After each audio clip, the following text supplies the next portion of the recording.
years after the global food crisis got the world's attention, CSIS is out with its second report addressing global food security and how to fight it. After our 2008 report that was co-chaired by Senators KAYLEE and Lugar, we felt the need to move beyond some of the short-term issues that we covered in that report and really take a more in-depth look at some of the long-term drivers of agricultural productivity and of poverty in poorer countries. Senators Lugar and KAYLEE were at that point joined by Congresswoman McCollum as a co-chair. For obvious reasons I think you've already heard today. And in our efforts, we focused primarily on three areas. We wanted to take a look at methods and approaches to raise productivity among smallholder farmers. We wanted to focus more on an area that we don't focus on much at CSIS. That's more the domestic U.S. ag issues, especially in terms of the U.S. ag research agenda and what that means. And then finally, we wanted to look at the role of trade in food security.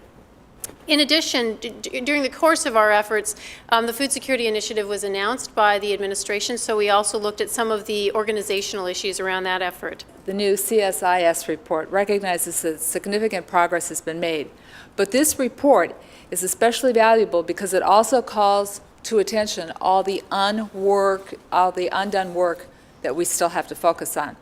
It reminds us that many of the underlying causes of the food crisis have yet to be addressed.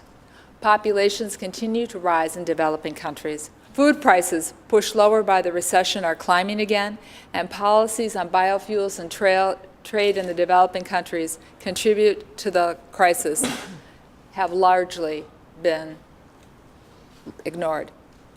The report being released today centers on the importance of boosting farm productivity to meet an expected doubling in the demand for food by the year 2050.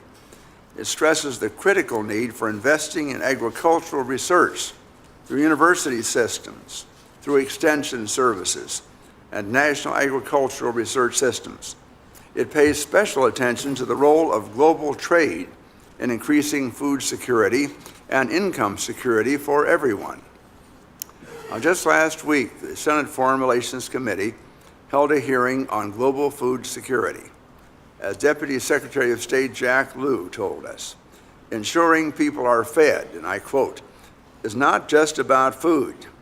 It is all about security, national security, economic security, environmental security, and human security.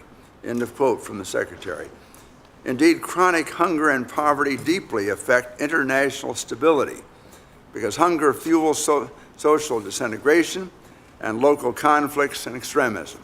When we hear statistics like every 5 seconds a child in the world dies from malnutrition, and what that means, increasingly and significantly, the numbers relate more to women and children than they do to men. But we know the number, when you get to 1 billion people, you're affecting everyone. But this is mostly about how we're going to deal with God's children and what that means to our own common humanity. And we don't have a magic wand here, but we do have a piece of legislation that allows us to create a focus in the White House, a focus in the Congress, and an investment in a new strategy. Not just the old strategy of providing more aid and more resources. That's been a wonderful benefit to the people of the world. But this bill allows us to chart a new course. Thanks for watching. Visit csis.org for more resources.